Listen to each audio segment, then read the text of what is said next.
What's up? Nothing much. I'm just playing Tomodachi Life. Oh, the new one? No, the old one. Ew.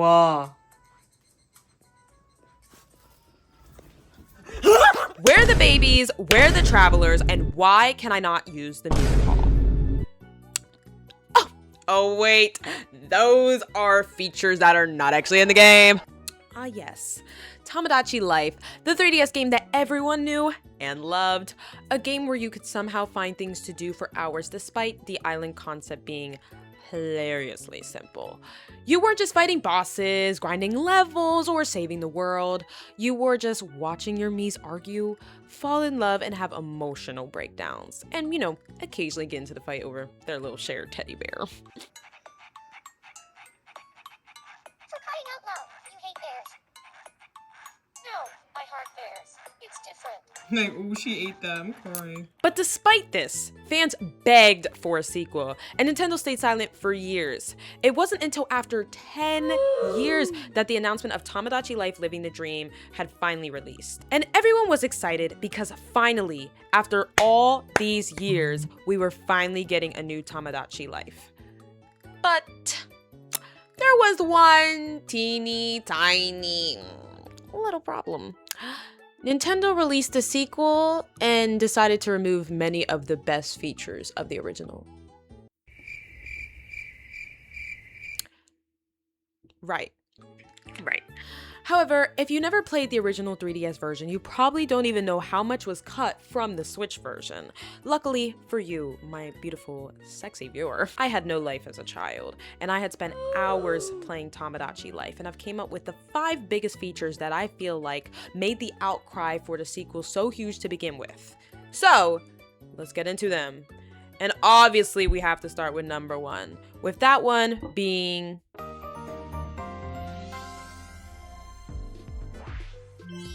Hello, and welcome to the morning edition of Me News. Now, technically, this feature is still a thing. Kinda, but not really. Things like the music box, the sewing machine, the frying pan, the magic set, the punching bag, and other random items Miis could use to pass the time while you're playing. Because these items weren't just useless decorations, but they gave Miis personality. One Mii could be learning how to sew, another could be aggressively punching a punching bag because their crush rejected them, and another could be sitting there playing with the music box, but somehow, that randomness to me personally was a part of the appeal. Now, of course, in Living the Dream, some of these aspects are actually technically still integrated. When Miis level up, you can still give them gifts to use and all, and even create custom items that Miis can use as well, or like different treasures that you can collect that they can use. And this move is definitely a step in the right direction. However, in the original, it felt better ingrained because items actually seemed like it had genuine functionality. Let me explain. For one, multiple Miis could join in on each other's activities if one Mii had an item. For instance, if a Mii had a gaming system, multiple Miis could be seen playing together in each other's rooms. Not everyone had to have the item, but as long as they were friends, anyone can join. Additionally, there was a way larger selection on gifts for Miis when they had leveled up, making leveling up seem like when you do get these special items, it feels a lot more exciting than it does now. Furthermore, items like the frying pan and the sewing machine were fun to use because Miis could genuinely use them. Miis could create new food items and create new pieces of clothes, and also giving you a fun animation to watch them work.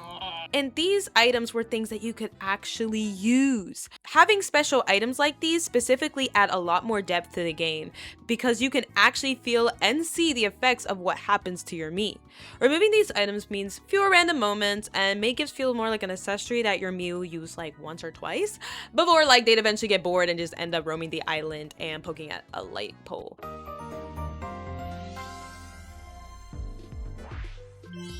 Hello, and welcome to the morning edition of Me News. Next is a feature that I think everyone has talked about. Because yes, the original Tomodachi Life actually had parenting mechanics. While in the Switch version, there are kids and there are babies, it's not nearly as fleshed out as the original. Firstly, you got to actually parent your kids.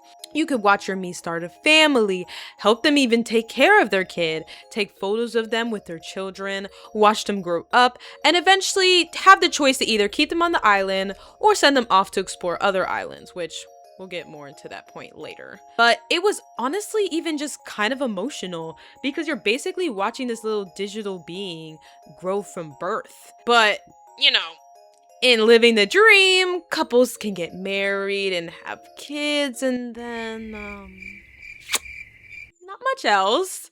You can't even raise the kid at all. Instead, you watch a montage of the family growing up together without you. And while the montage is really cute and very well put together, it makes having a kid almost meaningless. The original game made marriage feel like the beginning of a new chapter, but without actually being able to see the child grow up and watch alongside them, it feels more like having a child is just something to pass time or a way to create an extra me through the married couples. And of course, when you send the child off the island, you will never hear from them again. You know why? Well, that's actually because of my third point.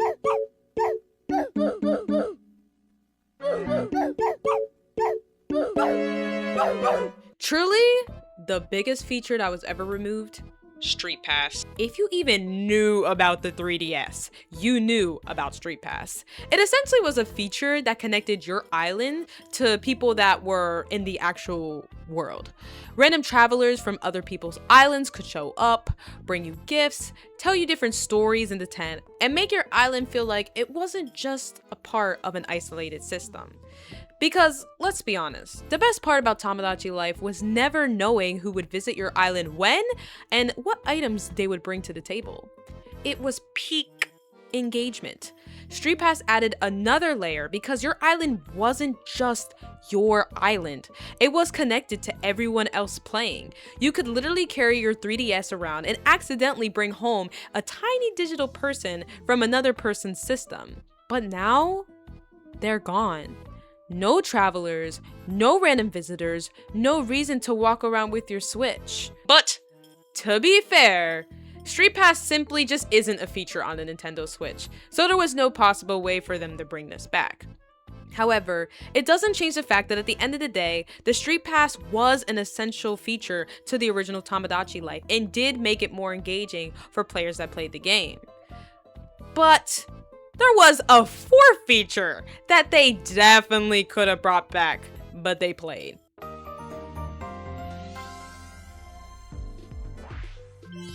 Hello, and welcome to the morning edition of Me News. Now, the feature that high-key was pretty unnecessary, but everyone checked it daily anyway.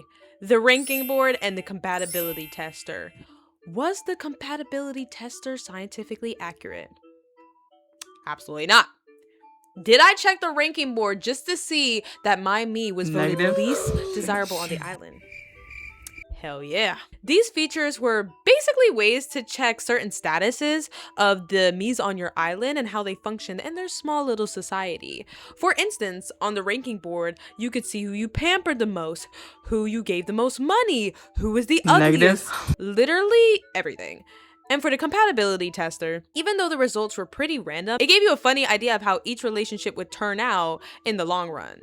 Maybe today your Mii would have an amazing compatibility with someone, and then the next day would suddenly hate each other's guts. It was random, but it made the gameplay loop so much more fun, because that unpredictability made checking up on the island just that much more entertaining. And you know, it was fun to make fun of the ugliest Mii. Clack! Let me make this. No. Our prediction. Yo, we had 4. Who's at the bottom? Luigi, I'm coming. You get penny nickel dimes. What up, boys?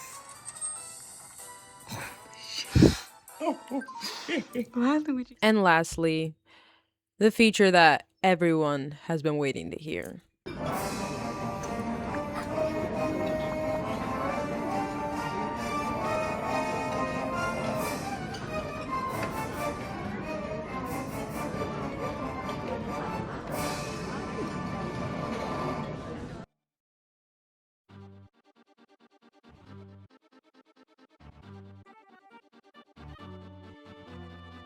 the music hall.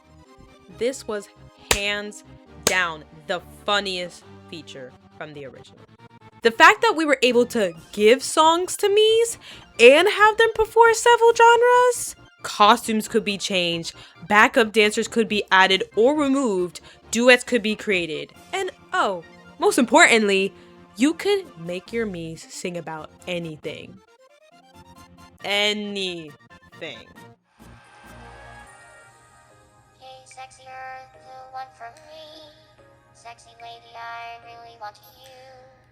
Robbing clits forever on this. Okay, cut the cameras, cut the cameras. Ignoring all of that, I still really do feel like Tomodachi Life Living the Dream is still a pretty good game. It's just I feel like in comparison to the original, there's a lot of really big features that were missing. And of course, there's more that are missing, like things like quirky questions and Tomodachi Life, the quest game. But these are just, in my opinion, the top 5 best features that were removed from the original. Do you guys have any other features you wish were still there? Please make sure to leave your comments down below and I will make sure to check them out. And thanks for watching. Bye-bye. What's up? Oh, nothing much. I'm just playing Tomodachi Life. Oh my god, I love that game. The new one?